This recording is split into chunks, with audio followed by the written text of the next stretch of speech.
من الشیطان الرجیم بسم اللہ الرحمن الرحیم ها أنتم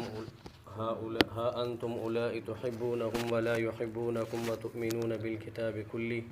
وإذا لقوكم قالوا آمنا وإذا خلوا عضوا عليكم الأنامل من الغيظ قل موتوا بغيظكم إن الله عليم بذات الصدور۔ اس سے پچھلی آیت کے اندر اللہ تبارک و تعالی نے ایمان والوں کو یہود و نصارہ کے ساتھ دلی دوستی اور ان کو رازدار بنانے سے منع فرمایا تھا، اور یہ بھی بتایا تھا کہ یہ تمہارے رازدار نہیں ہو سکتے، تمہارے مخلص دوست نہیں ہو سکتے، اور جس کو جگری دوست کہا جاتا ہے اس سے یعنی کہ منع فرمایا کہ ان کو جگری دوست نہ بنایا آپ۔ البتہ یہ ہے کہ اگر مثال کے طور پہ آپ ان کے ساتھ خوش اخلاقی کا مظاہرہ کرتے ہیں اور کاروباری سطح پہ یعنی ان کے ساتھ ہلکی پھلکی دوستی کرتے ہیں تو ٹھیک ہے، لیکن دل کی بات ان کو نہ بتائیں، دلی دوست ان کو نہ بتائیں۔ دلی دوست اس کو کہا جاتا ہے کہ جس سے بندہ ہر اپنا دکھ درد اور خوشی غمی اس کے ساتھ میں شیئر کر سکتا ہے، تو ایسا دوست ان کو نہ بنائیں، اس لیے کہ ان کی چاہت یہ ہوتی ہے کہ وہ ہر وقت آپ کو نقصان دینے کے در پہ ہوتے ہیں، اور ان کی خواہش یہ ہوتی ہے کہ وہ آپ کو تکلیف دیں اور آپ کو مشقت میں دیکھیں۔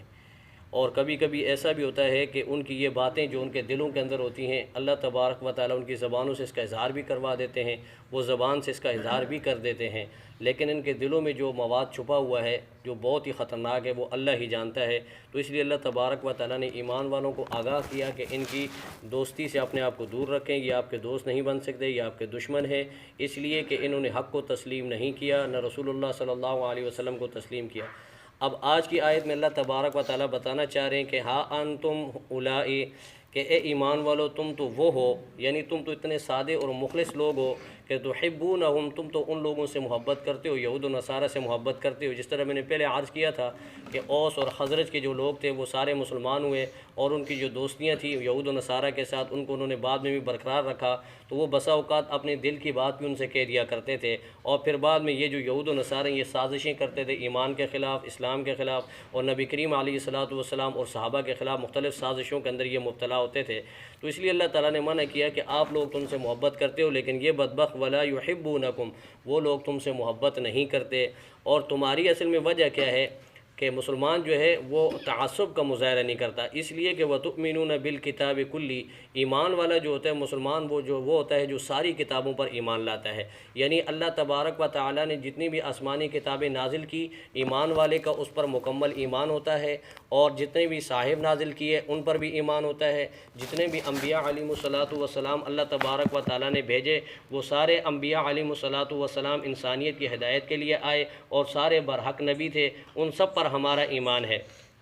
ٹھیک ہے، جس طرح کو پیچھے ہم پڑھ کے آگے کہ لا نفرق بین احد من رسولی، کہ ہم انبیاء میں سے کسی ایک کے درمیان فرق نہیں کرتے، تفریق نہیں کرتے۔ اگر کسی نے مثال کے طور پہ کوئی مسلمان نبی کریم علیہ الصلوۃ والسلام کی ذات بابرکات پر ایمان لانے کے بعد، اللہ کی توحید کا اقرار کرنے کے بعد، قرآن کریم کو ماننے کے بعد اگر وہ سابقہ انبیاء علیہ الصلوۃ والسلام میں سے کسی ایک کی بھی یعنی کہ گستاخی کر دیتا ہے تو وہ ایمان سے خود بخود خارج ہو جاتا ہے، اس کے ایمان سے پھر کوئی تعلق نہیں رہتا۔ اب مثال کے طور پہ جیسے فرانس والے جو یہود و نصارہ ہیں وہ ہمارے پیارے نبی صلی اللہ علیہ وسلم کی شان میں روز یعنی کہ کوئی نہ کوئی سازش کر رہے ہوتے ہیں، کوئی نہ کوئی یعنی کہ آپ وسلم کی یعنی کہ توہین کر رہے ہوتے ہیں، کبھی آپ وسلم کے کارٹون بنائے جاتے ہیں، کبھی آپ وسلم کے کیا توہین کی جاتی ہے۔ تو اب اگر کوئی مسلمان جذبات میں آ کر یہ کرے کہ مسلمان کہے کہ جی میں بھی ان کے نبی کی یعنی حضرت عیسیٰ علیہ الصلوۃ والسلام کی گستاخی کرتا ہوں، تو یہ جو ہے ہمارا دین منع کرتا ہے، ہمارا ایمان منع کرتا ہے۔ اگر کسی مسلمان نے ایسا کام کیا تو مسلمان دین اسلام سے خارج ہو جائے گا، دار اسلام سے خارج ہو جائے گا، اس لیے کہ ہمارا ایمان جو تمام انبیاء علیہ الصلوۃ والسلام پر ہے۔ فرق صرف اتنا ہے کہ تمام انبیاء پر ہمارا ایمان جو اجمالی ہے، اور نبی کریم علیہ الصلوۃ والسلام کی ذات بابرکات پر ہمارا ایمان تفصیلی ہے۔ ایمان تفصیلی کا مطلب یہ ہوتا ہے کہ جو کچھ ہم نے کرنا ہے وہ رسول اللہ صلی اللہ علیہ وسلم کی تعلیمات کے مطابق اور آپ کے لائے ہوئے جو دین کے مطابق کرنا ہے، باقی سارے انبیاء علیہ الصلوۃ والسلام پر ہمارا ایمان ہے۔ تو فرمایا کہ تم لوگ وہ ہو کہ تم ان کی کتابوں پر بھی ایمان رکھتے ہو اور ان نبیوں پر بھی ایمان رکھتے ہو، لیکن یہ بدبخت جو ہے ساری کتابوں پر ایمان نہیں لاتے۔ اب تورات کا انہوں نے کیا حال کیا، انجیل کا انہوں نے کیا حال کیا، اپنی منشا کے مطابق اور اپنی چاہت کے مطابق تورات کو بنا دیا۔ اس میں جو احکامات یعنی کہ ان کے خواہشات کے مطابق نہیں تھے ان کو انہوں نے نکال دیا یا رد و بدل کر دیا۔ جو نبی کریم علیہ الصلوۃ والسلام کی توصیف اور آپ علیہ الصلوۃ والسلام کی جو صفات ان کی کتابوں کے اندر تھی ان بدبختوں نے ان کو مسح کر دیا، نکال دیا۔ اس طرح اور بہت سارے احکامات جن کے اندر انہوں نے تحریف کی، تو نہ ان کا اپنی کتابوں پر مکمل ایمان ہے اور نہ ہی قرآن کریم کو انہوں نے مانا، اور نہ ہی رسول اللہ صلی اللہ علیہ وسلم کی ذات بابرکات کو انہوں نے مانا۔ فرمایا کہ وَإِذَا لَقُوكُمْ قَالُوا آمَنَّا، یہ اتنے منافق لوگ ہیں بدبخت کہ جب یہ آپ سے ملاقات کریں گے تو قالو کہتے ہیں کہ آمنا، ہم بھی تو ایمان والے ہیں یار، ہم نے بھی تو ایمان لایا ہے، ہم بھی رسول اللہ صلی اللہ علیہ وسلم کو مانتے ہیں، ہم بھی قرآن کو مانتے ہیں۔ یہ وجہ کیا ہے؟ وجہ یہ ہے کہ تاکہ ان کے سامنے اپنا ایمان کا اظہار کیجئے اور مسلمان سمجھیں گے بیچارے مسلمان تو مخلص ہوتا ہے، سادے ہوتے ہیں، تو مسلمان مخلص ہوں گے اور وہ اپنی ساری اندر کی باتیں بتا دیں گے کہ بھائی ابھی آگے یعنی کیا پروگرام ہے۔ مثال کے طور پہ آپ علیہ الصلوۃ والسلام کی جو مجلس مبارک ہوتی ہے، جو شورا ہوتی ہے، ظاہر شورا کے اندر سارے صحابہ کرام بیٹھتے تھے اور آپ علیہ الصلوۃ والسلام مشورے سے کام کرتے تھے کہ اب کیا کرنا ہے، کل کیا ہوگا، پرسوں کیا ہوگا، اب دین کی کس طرح یہ اشاعت ہوگی۔ تو یہ سارے کام جو ہے امور جو ہے یہ مشورے سے طے ہوتے تھے۔ تو اب ظاہر بات ہے صحابہ کرام کے سامنے کوئی بات آ جاتی تو صحابہ کرام ان کو بتا دیتے کہ جی ہم نے تو ابھی ہمارے نبی نے ہم سے جو مشورہ کیا وہ یہ تھا کہ بھئی کل یہ کرنا ہے، پرسوں یہ کرنا ہے، یہ ترتیب تھی۔ تو اس طرح یہ یہود و نصارہ پھر اس کے بعد سازشوں میں لگ جاتے اور پھر یہ دشمنوں کو آگاہ کرتے اور دشمنوں کے یعنی کہ بھرپور یعنی کہ مدد کرتے۔ تو اس لیے اللہ نے فرمایا کہ یہ بدبخت جو ہے جب آپ سے ملاقات کریں گے تو یہ ایمان کا اظہار کریں گے لیکن ہیں پکے منافق۔ اور فرمایا کہ وَإِذَا خَلَوْا، اور جب یہ علیحدہ ہو جاتے ہیں تم سے، عَضُّوا عَلَيْكُمُ الْأَنَامِلَ، تو یہ غصے میں تمہارے اوپر اتنا غصہ ہوتا ہے ان کو کہ یہ اپنی انگلیاں جو ہے غصے میں چباتے ہیں، من الغیظ، غصے کی وجہ سے۔ تو یہ ایسا ہوتا ہے، یہ شدت غصے کی وجہ سے آدمی جو ہے بسا اوقات اپنے ہاتھ کو کاٹ رہا ہوتا ہے، کبھی انگلی کو چبا رہا ہوتا ہے، کبھی سر پہ ہاتھ مارتا ہے۔ یہ یعنی غصے کی مختلف صورتیں علامتیں ہیں، جیسے حدیث کے اندر آتا ہے کہ قیامت کے دن حسرت کے عالم میں جب بندہ دیکھے گا کہ اس کے برے اعمال بہت زیادہ ہیں اور اس کی اچھائی، اس کی نیکی کوئی اس کے پلے نہیں ہے، تو وہ حسرت کے عالم میں اپنی انگلی کو یوں منہ میں رکھے گا، حدیث میں آتا ہے کہ چباتے چباتے وہ پورا ہاتھ چبا جائے گا، یہ حسرت کا اس کا عالم ہوگا۔ تو فرمایا کہ یہ غصے کی حالت میں جو ہے اپنی انگلیاں چبائیں گے۔ تو اے میرے پیغمبر آپ ان بدبختوں سے کہہ دیجئے موتو، مر جاؤ، بغیظکم، اپنے غصے میں، ٹھیک ہے۔ اب یعنی کہ خود بخود مر جاؤ تم اپنے غصے کے اندر۔ یہ ایسا جملہ ہوتا ہے کہ مثال کے طور پر کسی کو سے جان چھڑانے کے لیے اس کو کہا جاتا ہے کہ بھائی دفع ہو جا، ٹھیک ہے، میں تجھ سے بات ہی نہیں کرتا یا تجھ سے کلام نہیں کرتا، تو یہ قرآن نے کہا کہ آپ ان سے کہو کہ مرو، دفع ہو جاؤ، جو تم کرنا ہے کرو۔ اب آگے اللہ تبارک و تعالیٰ بتاتے ہیں کہ ان اللہ علیم بذات الصدور۔ اب یہ سچے دل سے ایمان لائے تھے نہیں لائے تھے، اب اللہ تبارک و تعالیٰ تو دلوں کے بھید جانتا ہے، دلوں کے اندر کیا چیز چھپا کر رکھی ہے۔ اللہ تبارک و تعالیٰ علیم بذات الصدور ہے، جو چیز انہوں نے دلوں میں چھپا کر رکھی ہے اللہ تبارک و تعالیٰ اس کو جانتے ہیں۔ پھر آگے اللہ تبارک و تعالیٰ نے مزید تفصیل بتائی کہ ان تمسسکم حسنۃ تسؤہم، اے ایمان والو جب تمہیں کوئی بھلائی پہنچتی ہے تو انہیں بہت برا لگتا ہے۔ جب تمہیں کوئی اچھائی پہنچتی ہے یا تمہیں کوئی بھلائی پہنچتی ہے یا تم کسی جنگ میں جیتتے ہو یا تمہیں مال غنیمت آتا ہے یا مسلمان دار اسلام کے اندر جو داخل ہوتے ہیں اور اسلام جو ہے روز بروز ترقی کر رہا ہوتا ہے تو انہیں انتہائی غصہ آتا ہے اور انہیں بہت برا لگتا ہے۔ فرمایا کہ وَإِن تُصِبْكُمْ سَيِّئَةٌ يَفْرَحُوا بِهَا، اور جب تمہیں کوئی تکلیف، اذیت اور مشکل میں دیکھتے ہیں تو انہیں بہت خوشی ہوتی ہے، یہ بہت خوش ہوتے ہیں کہ اب اچھا ہوا، اب یہ پہاڑ کے نیچے ہے نا جو۔ تو مطلب کہنے کا یہ کہ یہ اپنے آپ کو یعنی کہ اس طرح لا رہے ہیں کہ یہ آپ کی طرف سے کوئی خوشی دیکھنا نہیں چاہتے، آپ کو ہمیشہ تکلیف میں، مشقت میں دیکھنا چاہتے ہیں، اور یہی ان کی سازشیں رہی ہیں۔ جیسے آپ دیکھ لیں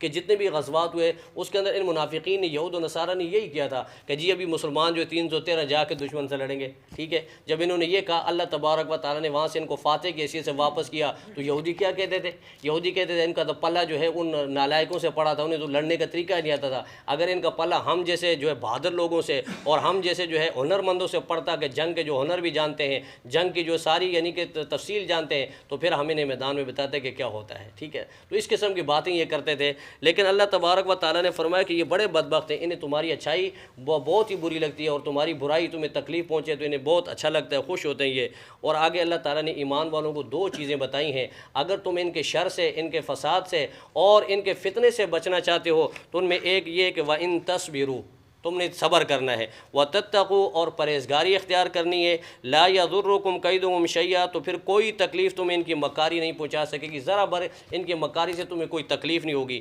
ان اللہ بما یعملون محیط، اللہ تبارک و تعالیٰ ان کے سارے اعمال کو احاطے کیے ہوئے ہے۔ تو اللہ تعالیٰ نے یہاں دو چیزیں بتائی ہیں اور بڑی اہم چیزیں ہیں، اس کا بار بار قرآن میں جا بجا اس کا ذکر آتا ہے، صبر کا اور تقوی کا۔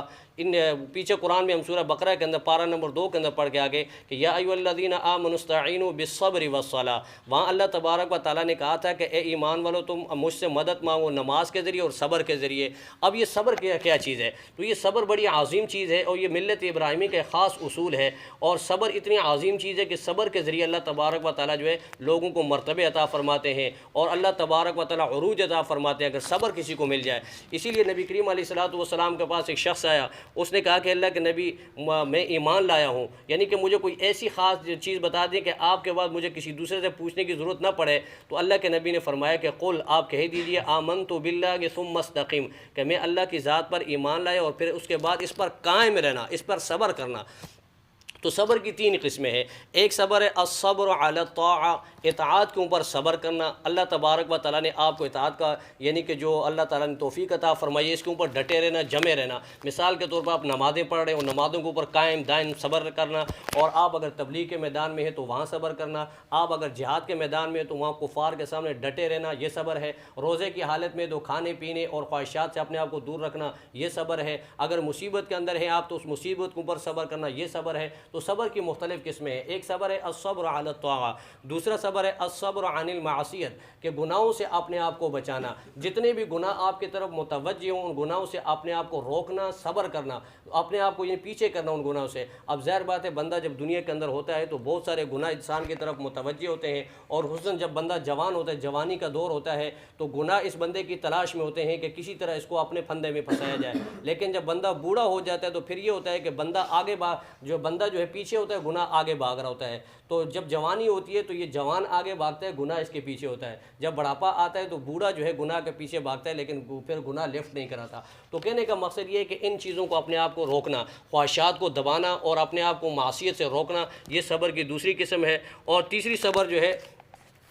تیسرا صبر جو الصبر علی المصیبہ، کہ مصیبت جو بھی آیا آپ کو کوئی بھی تکلیف ہو اس کے اوپر آپ صبر کریں۔ اللہ تبارک و تعالیٰ نے جو بھی مصیبت اس کو من جانب اللہ سمجھے کہ ما اصاب من مصیبت الا باذن اللہ، کوئی بھی مصیبت اللہ تبارک و تعالیٰ کے حکم کے بغیر کسی کا کچھ بھی نہیں کر سکتی۔ ایک یعنی کہ یوں سمجھے کہ مچھر بھی اللہ کے امر کے بغیر ہمیں نہیں کاٹ سکتا، تو سمجھ لیں کہ اللہ کا حکم یہی تھا اور اللہ تبارک و تعالیٰ یہی چاہتے تھے۔ اب جو اللہ کی رضا تھی میں اس میں راضی ہوں، تو صبر اگر اس پہ آپ کریں گے تو اللہ تبارک و تعالیٰ آپ کو بہت بڑا اجر عظیم عطا فرمائیں گے۔ اور نبی کریم علیہ الصلوۃ والسلام کی جو ہے حدیث کے اندر آتا ہے کہ آپ علیہ الصلوۃ والسلام جو ہے ایک خاتون کے پاس گئے، اس کے بچے کا انتقال ہوا تو وہ قبر پر بیٹھی رو رہی تھی۔ آپ علیہ الصلوۃ والسلام ان کے پاس گئے، ان کو جا کر تسلی دی، تو اس خاتون نے جو ہے دکھ اور غم کی وجہ سے کہا کہ اگر یہ دکھ آپ پہ پڑتا تو پھر میں آپ سے پوچھتی کہ صبر کس کو کہتے ہیں۔ ٹھیک ہے، بہرحال وہ آپ صلی اللہ علیہ وسلم وہاں سے چلے گئے تو صحابہ نے فرمایا کہ اللہ کی بندی جانتی ہے کون تھے؟ کہا کہ مجھے تو پتہ نہیں۔ کہا کہ یہ اللہ کے نبی تھے۔ تو اس نے کہا کہ آپ نے مجھے بتایا نہیں۔ تو بہرحال پھر وہاں سے وہ گئی، کہا کہ اللہ کے نبی اب میں صبر کرتی ہوں۔ تو اللہ کے نبی نے فرمایا کہ الصبر صدمۃ الاولی، صبر وہ ہے جو پہلے صدمے پر کیا جائے، جو پہلی تکلیف آپ کو پہنچے اس پر صبر کریں، اس کو صبر کہتے ہیں۔ اب تو آپ نے صبر ہی کرنا ہے، آپ کر اور کیا سکتی ہیں؟ ٹھیک ہے، بعد میں تو بندہ صبر ہی کر لیتا ہے نا۔ اب وہ جو پہلی تکلیف آتی ہے، جو جھٹکا لگتا ہے نا ایک، اس پہ صبر کرنا، یہ صبر کا سب سے اعلیٰ درجہ، کہ اس وقت اپنے یعنی کہ تمام چیزوں کو حواس باختہ نہ ہو، آپ اپنے گریبان نہ پھاڑیں، اپنے بال نہ نوچیں، اور یہ نہ کہے کہ ہائے میں مر گیا، میں تو ختم ہو گیا، میں تباہ ہو گیا، برباد ہو گیا، اس قسم کی باتیں نہ کریں، بلکہ اس پہ صبر کریں گے آپ تو یہ آپ کا صبر ہے۔ اگر وہ صبر نہیں تو بعد میں ویسے ہی بندہ صبر کر لیتا ہے۔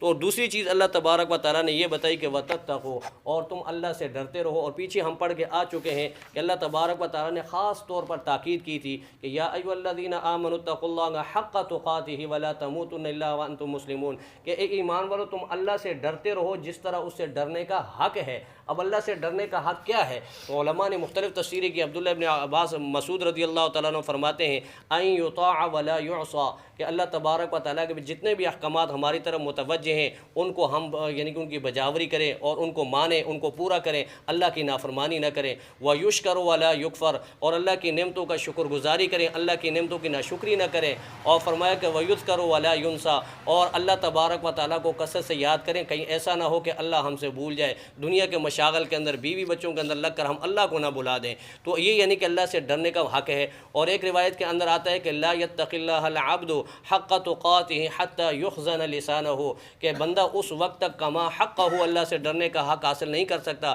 جب تک اسے اپنی زبان پر مکمل کنٹرول نہ ہو۔ زبان کے فتنے سے وہ اپنے آپ کو بچا لے۔ زبان جو ہے یہ بڑی زبردست چیز ہے، اگر اس سے نیک اور خیر کی باتیں نکلیں گی تو یہ اچھی چیز ہے، اگر اس سے بلائی